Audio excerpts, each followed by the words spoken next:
ऐसी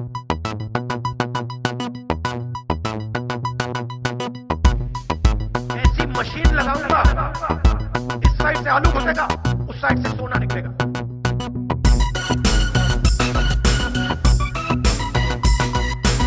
They are asking a foul question and the CPM question. Hello, everyone, and welcome to this episode of Attention, Please. So, I'm back to being the only host. And today, the topics that I'm going to cover are going to be the exact same things that I've been covering for the last few weeks, which is the Bengal elections. For those of you who are not interested in Bengal elections, and I don't know why you would not be, this might not be the episode for you.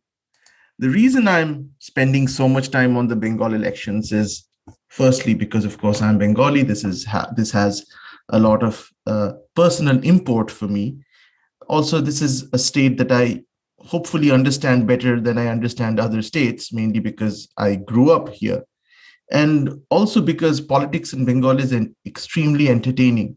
And one of the things that I have been greatly enjoying over the past, I would say, few weeks has been to follow Republic Bangla on YouTube and just enjoy the Bengali debates, not the least of which is because of Arnab Goswami's stilted Bengali and the fact that there's actually another kind of Bengali translator who sits there, who's of course fluent in Bengali, kind of brings the verbal bombast in Bengali, and the exchanges are very, very, the kind that you would expect at Para Rock, which is really a community adda place. And so voices are raised. And again, it might not be very dissimilar to what you see on the English and the Hindi channel or Republic, but just the use of vernacular, there's nothing that actually hits home more than seeing a fight being fought in the vernacular that you grew up in. It's almost like eating Bedouins biryani. There is almost a direct connection with your past when you see people fighting each other in Bengali, because that's really what I have seen growing up. So there's this comforting familiarity with the proceedings on screen. I don't feel that level of comfort when I see people fighting in Hindi. Anyways, so with respect to Bengal, I think the biggest news this week was a recorded conversation of Mamata Banerjee pleading with a pretty low-level Trinamool Congress operative who had defected to the BJP and who is, I would say, a people mobilizer in the constituency that she's fighting Shubhendu Adhikari in, to kind of come back. And, that phone call, if you hear Mamata Banerjee's voice, I mean, there's none of the bombast, none of the arrogance. It's like, Baba, ফেরত এসো না, কি হবে, আরে যা হওয়ার হয়ে গেছে, that kind. I mean, he is apparently the most powerful person in Bengal, and just to hear her speak like this in this very, for those of you who have followed Mamata Banerjee's career like I have, it's entirely fraud tone of voice. I mean, she's hardly that person, but to see her kind of being very polite, very understanding, very, like unbelievably polite with a pretty low-level Trinamool Congress operative, but a person who has some influence in the constituency in which he's fighting in, for her to call him and ask him to defect it's significant in many ways. First of all, it's significant in the sense that it is grossly unethical. Again, one would say that in Bengal politics, and that's a point well taken. There is nothing which is ethical. But this is like just when the elections have begun, the first phase has already started. You're trying to, even at that point of time, you're trying to reach out and swing. Essentially, this is, Mamata Banerjee loves to use the word match fixing in her rallies. And this is no different than match fixing. So she's basically reaching out to a person in the opposition camp after the elections have started. And the person who also talks to Mamata Banerjee, he's obviously recording it. So he's on his best behavior. So he tells Mamata Banerjee, look, I have great respect for you and we've always been your supporters, but I can't betray my current party. And also, So apparently this guy wanted a residency certificate for something, and because he was not seeing eye to eye with Trinamool Congress, he was basically told on his face that you're not going to get it. What are you going to do? It's our rule. Here's the middle finger. So that's what he was telling Mamata Banerjee, that I can't believe that I couldn't get a residency certificate, and how could that be? This is just so. And Mamata Banerjee was also like, I totally understand. I heard that later. This was not this shouldn't have happened. It won't happen again. So she was very, very kind and understanding. It's like a manager trying to, get back and then an engineer, he's written some code and he didn't leave comments and he's left the company, or he was possibly fired or laid off. And then they realize that they don't know how the code works. They need to modify the code. They need to maintain it, but he didn't leave any comments. So they now need the guy back. And this actually happens many times with like legacy programming languages. So, with my software engineering background, that's the first thing that came to my mind, that Mamata Banerjee sounds like a harried manager trying to get one of their individual contributors back. And the individual contributor is no mood to come back to this company. So I found that amusing. But, firstly, there's the ethical aspect of this. But secondly, I think it shows that despite the bravado and despite the public pronouncements that Trinamool Congress will win upward of 200 seats, it's even at the level of Mamata Banerjee, realistically, they know that this is going to be a very close fight. As I said weeks before, I think that my prediction is that I still think that perhaps the Trinamool Congress is going to win more seats than BJP, but it's not going to be able to form a government on its own. It might need the help of the CPM and the Congress. So that would be interesting. And that's really the only card that the CPM and the Congress have. This is the only way that these two losers can come back to power, because they will have perhaps 15 to 17 seats that they can then barter for either a place in the government or for them to get their policies and their people really in. I mean, you can always exert influence without actually being part of the government. And if you really need to read the handbook of that, I think it would be written by Sonia Gandhi. So this was interesting in that respect. Now, while this was going on, I was kind of having this, I was thinking about who is likely to be the BJP's chief ministerial candidate. And now that it seems likely, I mean, before the elections began, I felt that their main target was Saurav Ganguly. As I said many years ago, that Saurav Ganguly going up against Mamata Banerjee would be that would be a battle for the ages. That would have definitely, if that was happening, I would have predicted a BJP victory if they had been able to get Saurav Ganguly on the ticket. Because if there's anybody who has that level of influence and that personal connect with Bengalis, regardless of age and education level and location, it's Saurav Ganguly.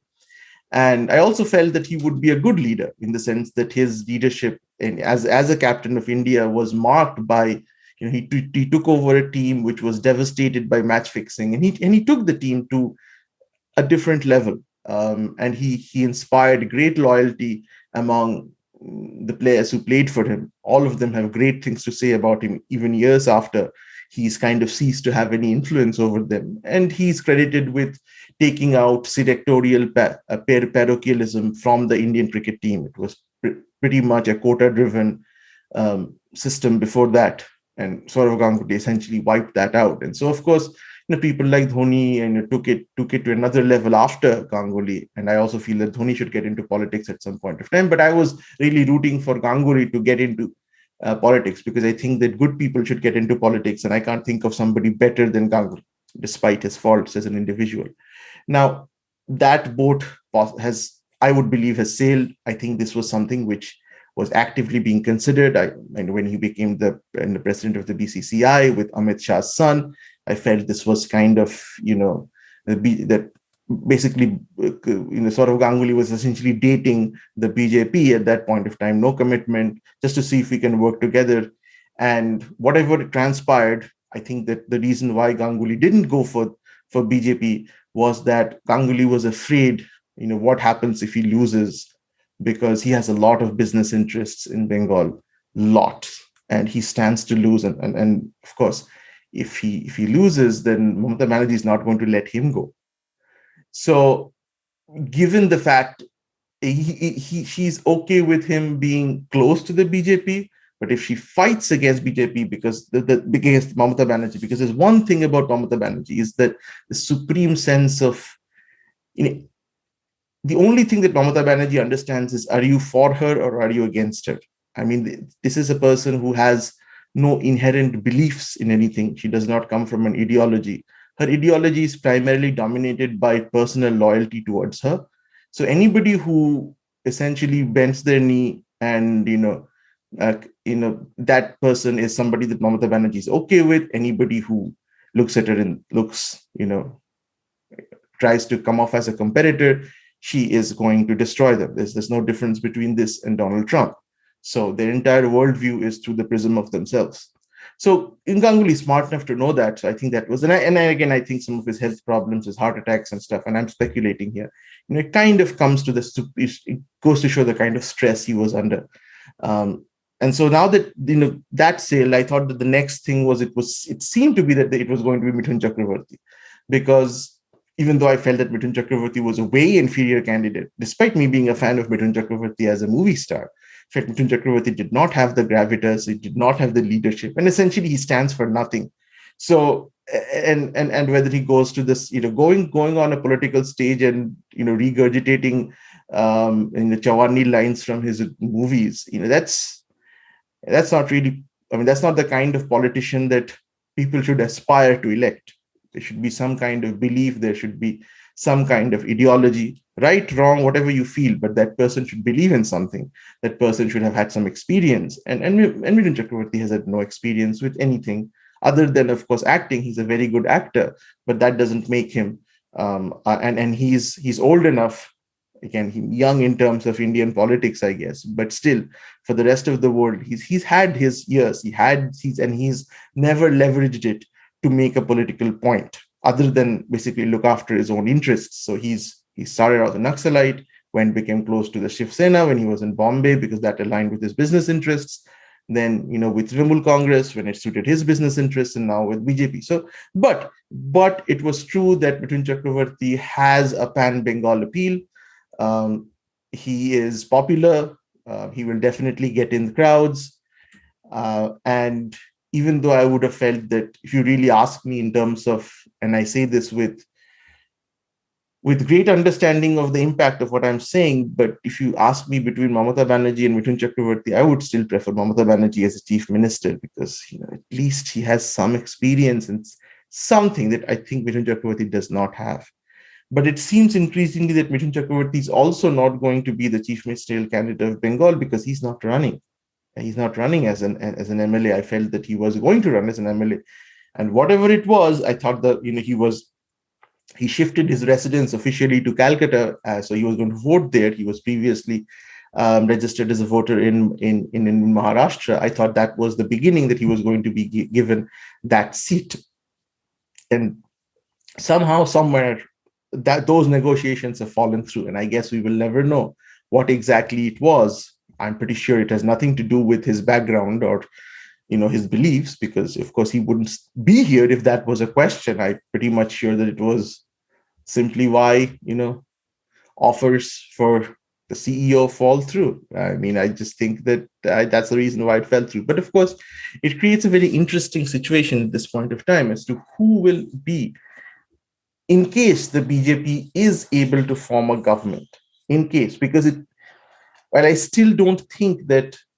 I'm pretty sure that the CPM and the Congress will not support the BJP. So, but of course, there is, of course, a chance that BJP will be and I think BJP could be the single largest party also, by the way. It's just that I think the Trinamool Congress will be able to cobble up a majority.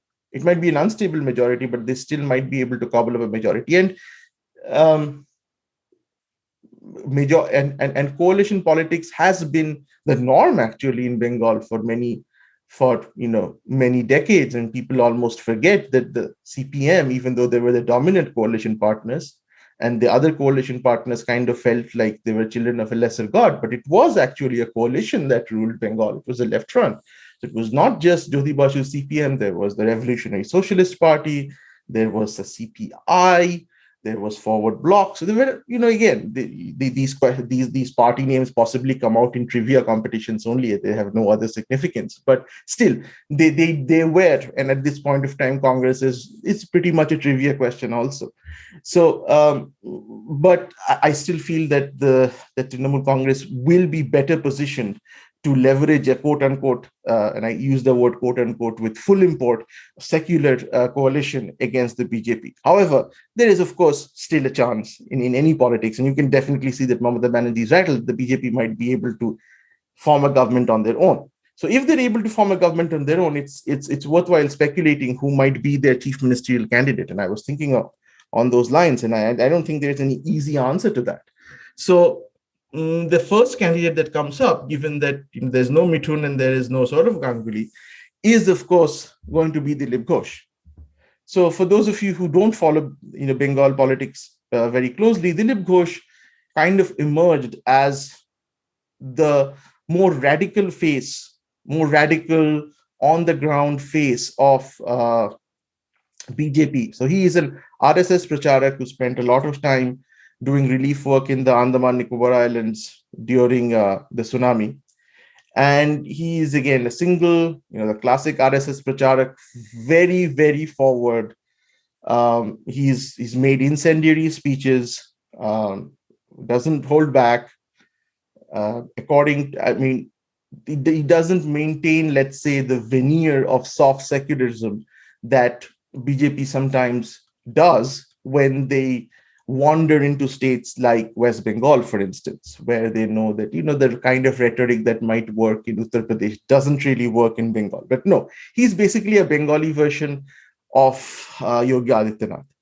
And he's insanely popular among the rank and file because he is like, when BJP workers get killed, unlike, the Babul Supriyos and all these guys who are essentially, of course, they're, Bombay. And so there are certain lines they will not cross. There are certain people they won't hug. There are certain places they won't go. So there's that, rung of BJP leaders. He's not like that. He's a very, very down-to-earth guy. He will get dirty. He will roll up his sleeves. He will, whatever language he believes needs to be used, he will use it. And he is very popular. And many people credit him for the on the ground BJP revival. So the fact that, in order for any political party to make inroads in a state like Bengal, it has to be a multi-level operation. So there needs to be somebody who gets people like agitated on the ground. This is the more mobilization of thousands of people. Then there are the people like Mukul Roy, who basically turn politicians. They're the guys who are in charge of money and influence and fear and intimidation. So they turn the Bahubalis and the middle level. So these guys are not necessarily going to bring you a lot of people. That's for the Dilip Ghoshes of the world. But these are the guys who are going to bring you influence, whether it be votes from the unions, whether it's going to be sheer money. These are the guys who do that, or whether it's just turning politicians who already have a support base. So usually what has hampered BJP has been that they haven't had a full spectrum. And again, going back to computer science, they haven't worked every layer of the OSI stack. They've only focused on a few layers, and they've always been embarrassed because of that. But over the past few years, that's not been the case. So they have taken they have expanded their ground game. They have expanded their, let's say, administrative game. They have expanded their money game. They have expanded their fear game. They've expanded all the different aspects that are needed in order to build up something, an alternative that can actually sustain. It's not just a question of getting elected. Getting elected is, let's say, stage one. You have to then stay in power, because of course Mamata Banerjee is going to be a force. And if there's anything that Mamata Banerjee is better than as a chief minister, it's being Mamata Banerjee, the opposition leader. She will essentially, if God forbid, she gets in the opposition, she will bring Calcutta to a halt. She will build into a, you can imagine, this is a person who, while being the chief minister of a state, essentially claims that the raw, which is the part of the same Indian government, has, and I'll come to that, has essentially fabricated a terrorist conspiracy in Burdwan. This is a person who, even while being a part of the government apparatus, treats the government apparatus in this way. And people call Trump and his supporters, that they're undermining the elections, they're undermining democracy. There's no problem if Mamata Banerjee does the same as an elected representative. Now imagine when she's in opposition, what she's going to do. So the BJP has been building, and so Dilip Ghosh is very much a part of this ground game. Now, Dilip Ghosh, again, the problem with Dilip Ghosh is going to be that, whether it is morally right or not, but Kolkata and this expectation of a kind of privileged culture has always been one of the ticks that a chief minister has to have in order to have authority in the state. There is this expectation, which is a very unique Bengali expectation, I would say. Now, some people would say the expectation is changing. I would say perhaps that Dilip Ghosh himself will say the expectation is changing, but there's always been the expectation that the chief minister is a person of letters, is an intellectual. And so initially, the chief ministers were actually intellectuals. You had a great doctor who was an intellectual. You had somebody who was Datta Shankare, at least, he spoke. I don't know how, what level of intellect he actually had. Jyoti Basu also, there's the same question as to what level of, but at least he was a barrister. He had that veneer of polish. He had that polish. Then there was Buddhadev Bhattacharya, who was definitely an intellectual, definitely a well-read person. And then Mamata Banerjee wasn't a well-read person, but then she fabricated an history of being well-read, of being a great artist, of being a great poet. And as everybody knows, that the fact that, in order to pay money to TMC, you have to buy her paintings. Her poems are like the biggest bestsellers in Bengal, because I'm pretty sure that everybody buys one, for reasons that perhaps have nothing to do with the intrinsic poetic content of the pages. But this is perhaps rather unique, that a leader, in order to get the legitimacy to rule, has to either be an intellectual or needs to pivot to become an intellectual. Now, I'm guessing it's going to be a little difficult for Dilip Ghosh, especially some of his pronouncements on cows and gold in cow milk and other things. Whenever Dilip Ghosh gets interviewed, you'll find everybody will bring this up. And they bring this up in order to trivialize him, that question is not really for Dilip Ghosh. It's for the audience, because Dilip Ghosh, I've seen two of his interviews. I've seen the one that News Laundry did with him, and I've seen the one that Shumon from ABP did with him. And my personal understanding of Dilip Ghosh was like he was basically a rabble-rouser. But when I saw his interview, I was really impressed. This guy is smart. He has interview presence, and he comes off. I was very impressed. Again, I could understand where he is going to. People are going to look at him and say, is that my chief minister? Because again, there's another thing in Bengal, whether people will come out and say it or not is another thing. But the Bengali you speak, even if you speak Bengali, there is a kind of accent that people expect, which is actually comes from the district of Bardhaman, which is the canonical Bengali accent. Now, with Bengali accent, there are multiple Bengali accents. There's a Bengali accent in Purulia, there's a Bengali accent from Bangladesh, but then there is this Bengali accent which is considered to be pure, authentic, and the kind that Bhadralok speak. And that's not his accent. So he's going to have trouble with, and all his interviewers who are obviously, you can see they hate his guts, they always try to bring that out, so you can see that. But he's smart enough to also realize that they're trying to do that. And I've seen his interviews, and I was very impressed. This should not be taken as an endorsement of some of his hateful rhetoric, but given my own personal beliefs, I don't believe in the kind of rhetoric that he utters. But I do admire the fact that he is good in front of the camera. And so that he won't perhaps be a terrible chief minister, in the sense that if you think that Yogi Adityanath, as of course, when he came to be chief minister, I was a little shocked. Maybe that could be replicated in Bengal. Who knows? And I think he's counting on that. I think that one of the questions that's often asked of him is, are you trying to be the chief minister? And he doesn't say, no, I don't care. He says, no, no, our party doesn't announce chief ministerial candidates before the elections. And he repeatedly brings up the example of Yogi Adityanath. And it's not accidental that he does. I think what he's trying to say is, I am like Yogi Adityanath. So that's and I think this question was asked, well, what are you going to do if you're not the chief minister? And he didn't say explicitly, you know what, if I'm not the chief minister, I'm going to be perfectly fine with it, and I really don't care about any of this, I will work as a foot soldier. No, he didn't say that. So I think he is definitely if he brings in the election, he will have a huge say as the boots on the ground guy. But that's not, as I said, that's not the only part of defeating Mamata Banerjee. There is the person who does the middle part of it. Now, that guy would be Mukul Roy. But Mukul Roy is not going to be the chief minister. I don't think so. With his past and with his association with multiple scams.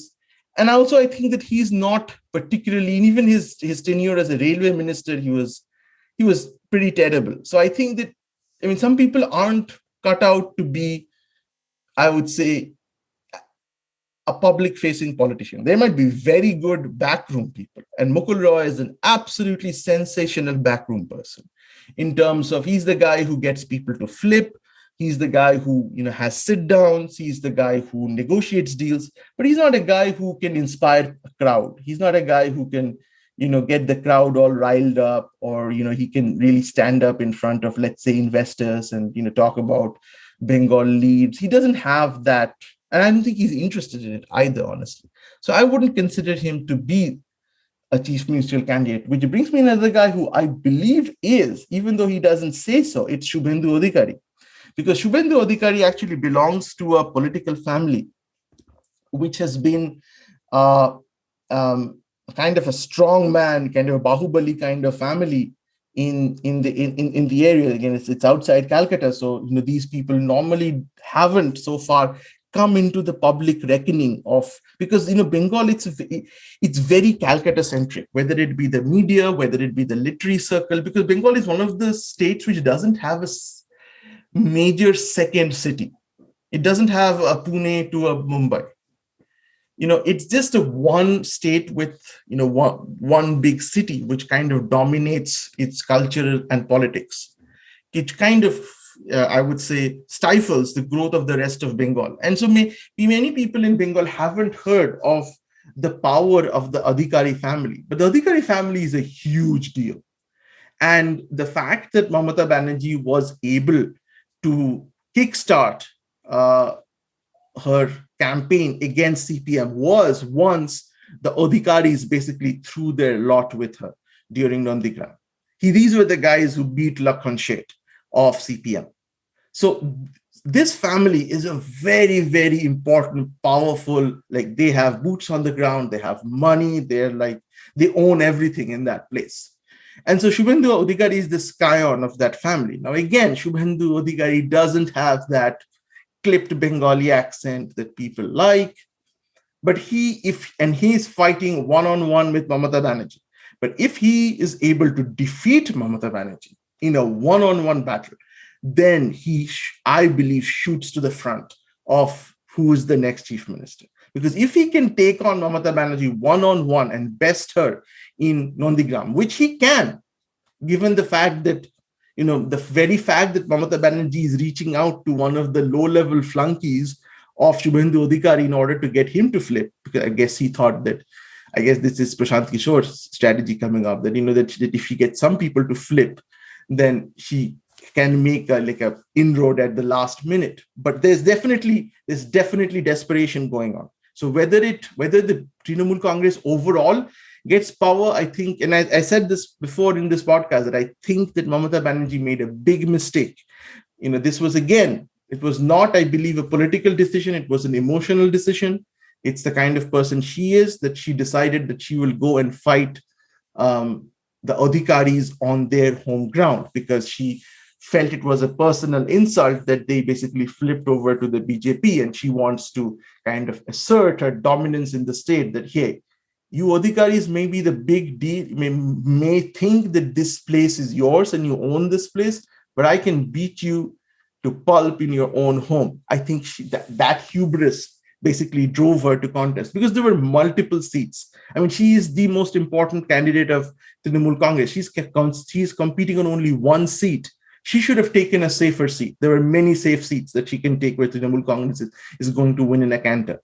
But she decided to take a very challenging seat in a place where the Trinamool Congress hasn't delivered on its promises, where she's up against one of their local toughs there. And this guy is not just a mobilizer of people. These guys have money in that place. They have money, they have influence, and she's up against. So I think that, again, if Shubhendu Adhikari can beat Mamata Banerjee in a one-on-one competition, I think that definitely elevates his own personal brand. And that might work to the detriment of Dilip Ghosh at that point of time. Which brings me to the last candidate, who hasn't been spoken of. And I've kind of been a little intrigued by Shopun Das Gupta. So Shopun Das Gupta, I believe, is contesting elections this time. He resigned from his seat and he's contesting. Why is he contesting? For me, I've been intrigued by, I'm not getting where that is going, because he's kind of been a marginal player in Bengal. And he's just not that kind of a guy. He's not Dilip Ghosh. He just can't be. But the only thing that he brings to the party is exactly the thing that Dilip Ghosh and Shubhendu Adhikari don't have. He brings that intellectual gravitas. He brings that very nice English accent in which he speaks. He genuinely has, again, the intellectual chops. And so he would kind of fit in perfectly with the model of the chief minister that Bengal is used to having. And that's why I'm so intrigued by this, is that what will the Amit Shahs want? Will they think that, look, BJP as a party is not a party that Bengal is used to. So maybe it might be a little bit too much of change. If they have a new party, but they have a different kind of chief minister than the ones they're used to. So maybe they might think that if the shock of the saffron as the ruling party in Calcutta isn't radical enough, maybe they might want to go a little easy on the chief minister and maybe have somebody who doesn't have the kind of history of rhetoric that Dilip Ghosh has, because Dilip Ghosh is not going to change. He is a loose cannon. He is going to keep on making those incendiary comments even when he's the chief minister. And that's really the appeal of Dilip Ghosh. He's what you see. There is no filter. He's not a quote unquote politician. He speaks his mind. I think in one of the interviews, somebody said, I think it was that, there are many people who essentially attacked you in one of the interviews, who attacked you physically, and these people are now in your own party. How do you react to it? He just gave like a smirk and said, well, then who won the fight then? So it was a brilliant answer. but the fact is that he's a fighter. And, is the state ready for that kind of a chief minister? I'm not sure they are. Of course, there is the problem as to what happens if you don't make him the chief minister. What does he do at that point of time?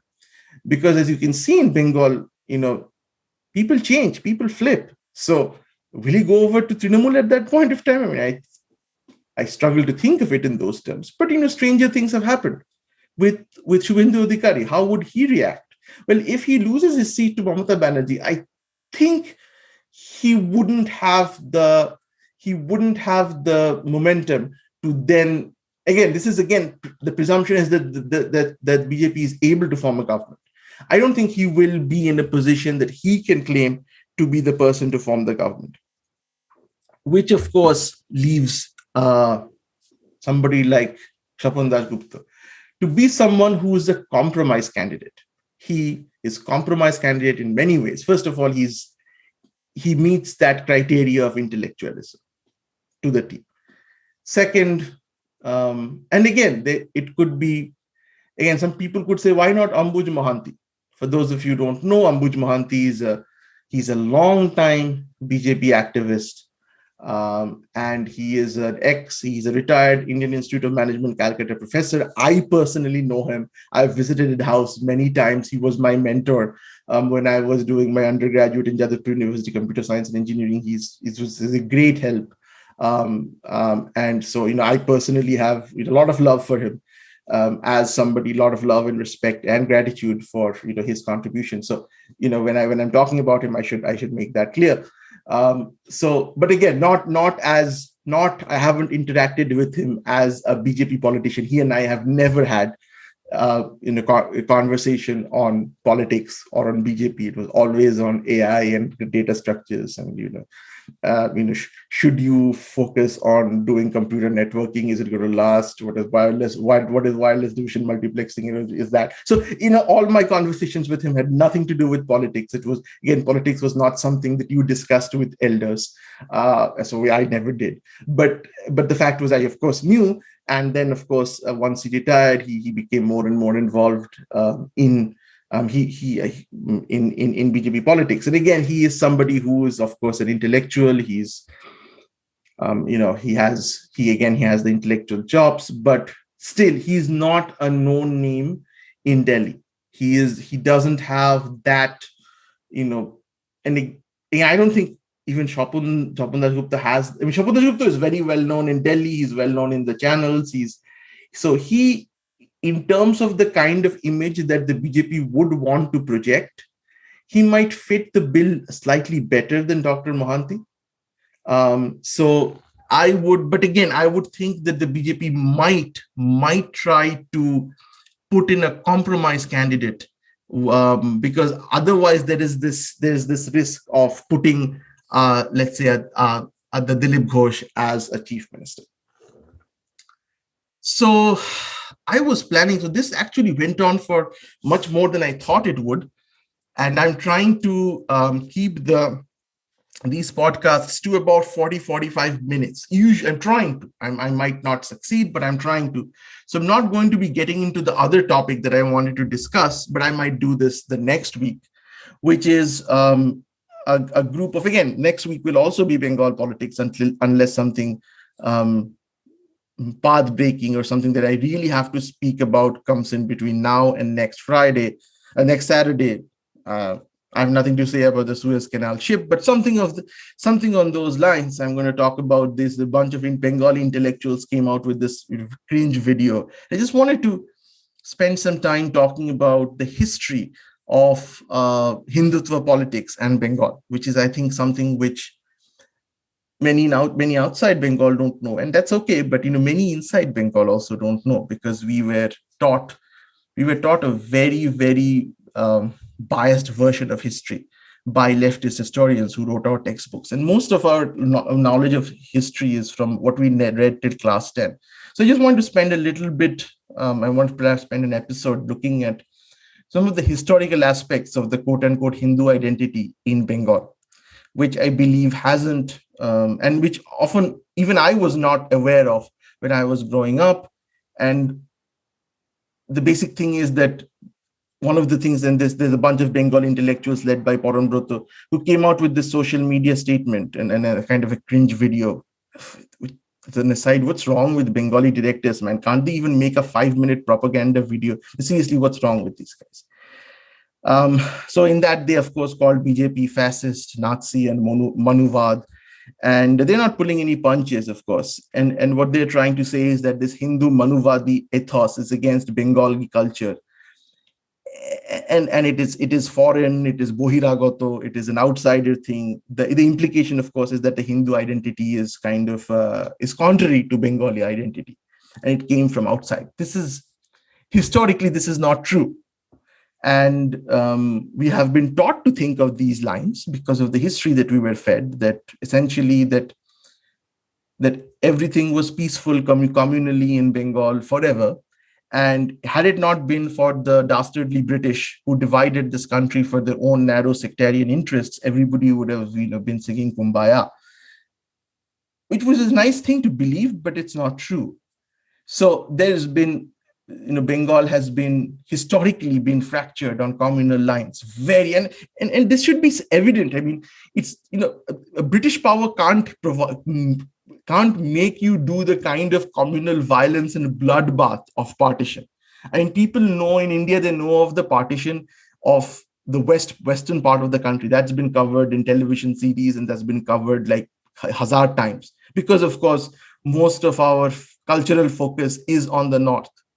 But very less attention has been paid to the much more severe consequences of partition on the east, because in the west what happened was that there was a more or less equitable transfer of masses. So there was land on both sides that the migrating population could move to. In Bengal, that didn't happen.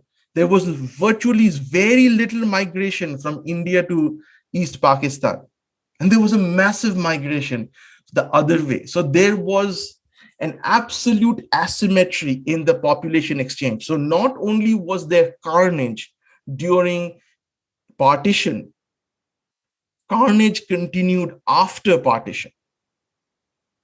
So Bengal has had a long history of what Parambrata would call fascist, Nazi, and Monuvadi politics, except that these people either willfully don't want to acknowledge it, or they're just ignorant of it. And they think, because this is tied to the general Bengal parochial reaction to the BJP, that they're all outsiders, they're Gujaratis, Marwaris. It's all like, we are Bengalis, we are superior to everybody else. And these BJPs, they're not really Bengalis at all. They're all ultimately, none of them are really Bengalis. This is of course what Trinamool Congress's biggest card is right now, and these quote unquote Bengali intellectuals are basically supporting that in kind of a little circular way. But I wanted to spend some time discussing about the more communal implications of, what's the history of Bengal? I mean, what it is the fact that Dilip Ghosh can get within 5 years an army of foot soldiers. Is that an aberration? Does that never exist? I wanted to spend some time on it, but I'm going to follow it, because that's going to take quite a bit of time, I believe. So I think I'll terminate this show. I'll end this show rather. Terminate has a strange sound of it, but I will, think this is a good time. I haven't been checking as to how long this episode is. I think it is going to be around 40 minutes, 50 minutes maybe, and I want to keep it there and the gear and whereabouts moving forward, especially if we don't have guests, because if I'm talking and I'm the only person, it just gets, physically it just becomes very difficult for me to continually speak for more than 45-50 minutes. So I'll stop here for today. Maybe I'll resume this conversation next episode, or maybe not next episode, maybe in a few episodes, but that's a topic to talk for another day, which is the communal history of Bengal and the quote-unquote Hindutva identity, which again was something we discussed with Rahul last week. In closing, the last thing that I wanted to say was that, of course, I had Rahul Roshan on my show last week, and of course, I got a lot of positive feedback and a lot of negative feedback, which I expected. How can you be a centrist and have Rahul Roshan on your show? Again, those same people had no problem when I had Abhinandan Sekhri on the show. And there were some people who had problems with when I had Abhinandan Sekhri on the show, and they said, how can you give that guy a platform? And they had no problem when I had Rahul Roshan on the show. But so, the thing is that I just want to make clear that the purpose of this show is to provide a platform for people of any opinion. I don't necessarily have to agree with what they say, but it's important for me as a liberal. And again, this show is ultimately my show. So who gets on it is, you just can't well, you call this guy from this extreme. Why didn't you call that guy who's on the same extreme or who's on the same side of the political spectrum? No, who I decide to call ultimately depends on who I think is interesting and who I think I can have a productive conversation with. So ultimately, it's my show, my call. I'm sorry. But the thing is, I do want Attention Pliss to provide a platform to people of different political opinions. And for me, that's the important thing about centrism. the notion of centrism isn't that you don't have prejudices or you don't have biases or you don't. I mean, everybody does. Every human being does. Anybody who claims to have, who expects to be totally objective on everything is, the only thing you are sure about him is that person is a liar.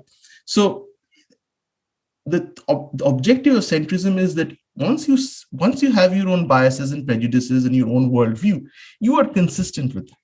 That's the only thing that's expected, that you don't fluctuate from based on the issue from one extreme to another just because it's convenient for you. That's really where it all breaks down.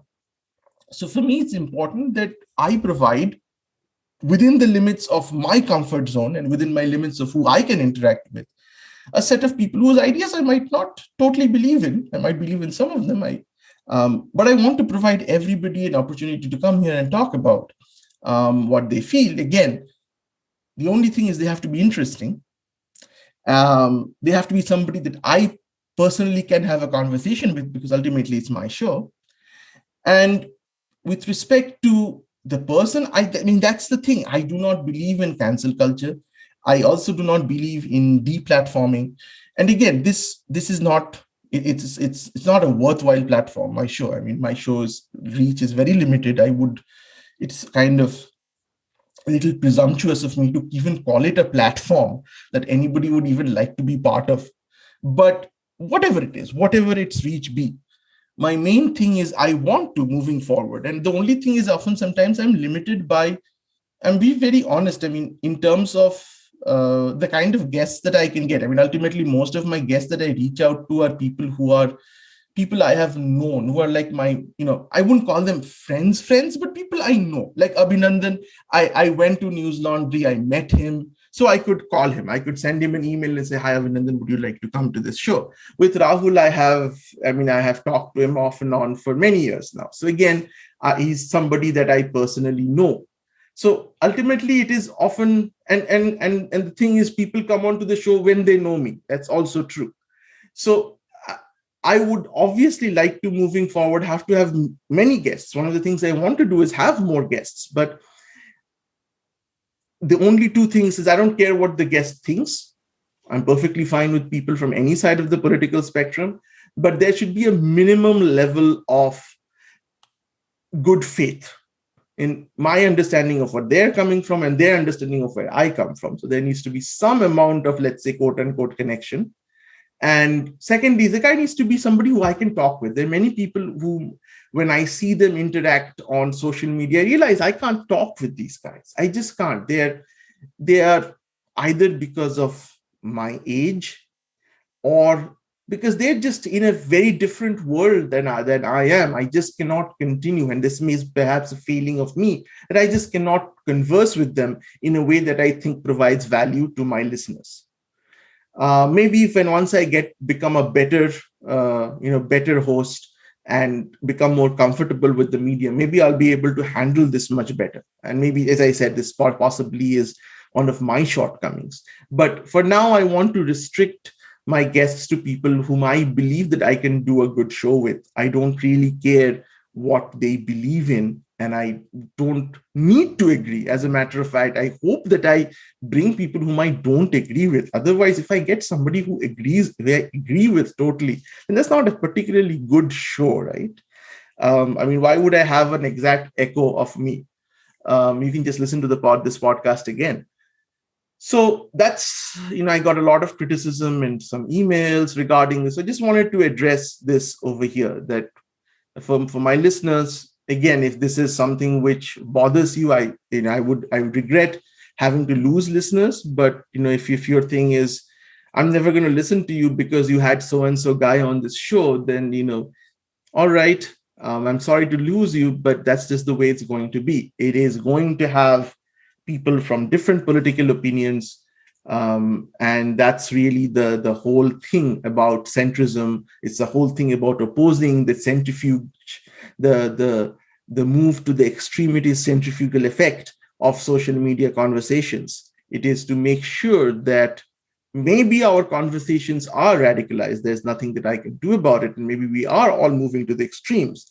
but that doesn't mean that we cannot look at the entire spectrum. We haven't reached that stage yet where we can't even take a step back and look at the spectrum. So summing up, that's really what I'm going to endeavor to do, maybe imperfectly, and maybe much of that is because I'm not good enough, but that's really what it's going to be. So that's really going to be my last statement on this. Finally, for those of you who listen to the show, who continue supporting this show on Patreon, thanks a lot for your monthly contributions. For those of you who aren't a Patreon, I would strongly encourage you to consider being a Patreon. Patreon starts at $1 a month, which I believe is fairly reasonable. You can become a Patreon for $1, and goes up to $25 a month. And this really helps the show. It keeps, as I like to say, the reason why I like this is when people are willing to pay for something on their own, that is the biggest sign of endorsement. And ultimately, the reason why I do this show and I'll say this shamelessly, is for your endorsement. And so this is, while I do love the listens, I do love the engagements, and I want to encourage everybody to listen and to engage with me on social media. A monthly contribution would be just one more elevated way of showing that you appreciate the effort that goes into bringing this show to you. That's really the only reason. As I've always said, there is no content which is firewalled. Everything is available for everyone. So that will always remain. So thanks a lot for listening. And hopefully we will be back next week with another episode of Attention Please. Till then, keep listening. Bye-bye.